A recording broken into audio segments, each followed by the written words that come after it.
अगर अचानक मेहमान आ जाएं तो ये वाले शामी कबाब बनाएं और कमाल देखें। बहुत ही सस्ती और लाजवाब रेसिपी आज मैं आप लोगों के साथ शेयर करने लगी हूँ। आपने वीडियो को लास्ट तक देखना है। अगर पसंद आए तो लाइक शेयर करना मत भूलिएगा। तो इधर ले रही हूँ 1 कप दाल, जिसको मैंने आधे घंटे के लिए भिगो के रखा हुआ था। इधर ले रही हूँ 1 अदद पैन, उसमें ये दाल ऐड कर देंगे। 2 अदद जो है लहसुन के जवे हैं ये इसमें ऐड कर देती हूँ और 1 गिलास इसमें पानी का ऐड कर देती हूँ ताकि जो दाल है अच्छे तरीके से गल जाए। तो इसमें मैं ऐड कर दूँगी स्पाइसेस। सबसे पहले इसमें नमक ऐड करूँगी, हाफ़ टी स्पून हल्दी ऐड करूँगी, हाफ़ टी स्पून, और इसमें मैंने ऐड किया है half tablespoon red chilli का, और खड़े मसाले इसमें ऐड कर दिए, दालचीनी, बड़ी इलायची और एक फूल। ये ऐड करने के बाद हम इसको ढक के पका लेंगे जब तक कि इसका जो पानी है ये अच्छे तरीके से ड्राई ना हो जाए। तो ये देखिए जितने भी खड़े मसाले मैंने इसमें ऐड किए हुए थे, इलायची, दालचीनी, जो भी मैंने ऐड किए थे खड़े मसाले, वो सब इसमें से निकालने के बाद हम दाल को अच्छे तरीके से मैश कर लेंगे। अगर आप चाहें तो आप इसको चॉपर में भी चॉप कर सकते हैं, लेकिन मैंने इसको अच्छे तरीके से पीस लिया था। जब दाल मैंने रखी हुई थी गलने के लिए, तो दूसरी साइड पे मैंने आलूओं को अच्छे तरीके से उबाल लिया था। 2 अदद आलू लिए थे, उनका छिलका उतार लिया था और आलूओं को अच्छे तरीके से मैंने बॉयल कर लिया था। अब मैं इसमें ऐड करने लगी हूँ आलू।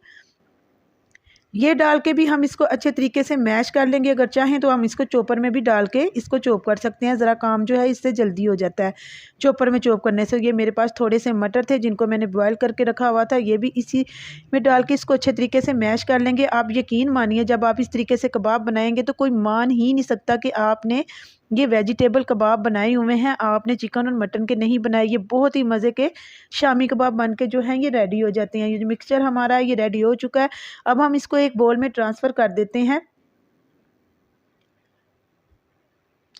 अब मैं इसमें ऐड करूँगी एक छोटी प्याज जिसको मैंने बारीक काटा हुआ था, और 1 टेबल स्पून मैंने इसमें सब्ज़ मिर्चों का ऐड कर दिया है, और हाफ़ प्याली मैंने इसमें एक बारीक कटा हुआ हरा धनिया और पुदीना ऐड कर दिया है। काली मिर्च, गरम मसाला ये भी मैंने हाफ़ टी स्पून ही इसमें ऐड किया था, और इसमें मैंने डाल दिया है ज़ीरा तकरीबन half tablespoon, red chilli और कुटी हुई मिर्च भी मैंने इसमें हाफ़ टेबल स्पून ऐड कर दिया है। 1 अदद अंडा इसमें ऐड कर दिया है। और अगर आपको लगे कि मिक्सचर थोड़ा पतला है तो आप इसमें थोड़े से ब्रेड क्रम्स भी ऐड कर सकते हैं। अब हम इसके प्यारे प्यारे से शामी कबाब बना लेते हैं।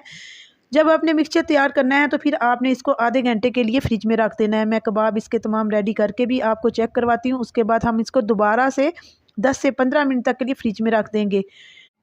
इधर लूँगी मैं 1 अदद प्याली, उसमें मैं हाफ़ कप मैदा ऐड करके पानी डाल के इसकी एक पेस्ट तैयार कर लूँगी। सबसे पहले इसमें हम शामी कबाब रखेंगे। आपने तो तरह तरह के कबाब बनाए होंगे, लेकिन आप जब इस तरीके से कबाब बनाएंगे तो आप यकीन मानिए आपकी वाह वाह हो जाएगी। तो जल्दी से हम कबाबों को फ्राई कर लेते हैं। सबसे पहले पैन में हाफ़ कप ऑयल डालेंगे, और ऑयल को हम अच्छे तरीके से गर्म करने के बाद ये जो कबाब हैं ये इसमें ऐड कर देंगे। जब तक के कबाब जो है फ्राई हो रहे हैं तब तक मैं आप लोगों के साथ एक दुआ को शेयर कर देती हूँ। आपने ये दुआ सुबह शाम पढ़नी है, किसी भी हाजत के लिए पढ़नी है। आपकी हर दुआ इंशाल्लाह ताला कबूल हो जाएगी। आप मुझे मेरे लिए भी दुआ कर दिया करें, आपकी मेहरबानी होगी।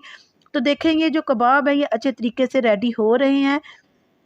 इसी तरीके से हम बकाया के भी जो कबाब है ये रेडी कर लेंगे। और इधर अगर आपको मेरी वीडियो अच्छी लग रही है तो वीडियो को लाइक कर दें, और जो लोग मेरे चैनल पर न्यू हैं वो चैनल को सब्सक्राइब भी कर लें, और ज़्यादा से ज़्यादा अपने दोस्तों के साथ शेयर करें। आप यकीन करें कि जब आप ये वाले कबाब बनाएंगे तो फिर आप चिकन और मटन के कबाब बनाना भूल जाएंगे। तो देखें मैंने इनको डिश आउट कर लिया, कितने ये मज़े के और खूबसूरत लग रहे हैं। उम्मीद करती हूँ कि आपको आज की वीडियो ज़रूर पसंद आई होगी। अगर पसंद आई है तो लाइक शेयर करना मत भूलिएगा। मैं मिलती हूँ आपसे नेक्स्ट वीडियो में। अल्लाह ताला आपको खुश रखे, आबाद रखे। आप मुझे अपनी दुआओं में याद रखिएगा। अल्लाह हाफिज़।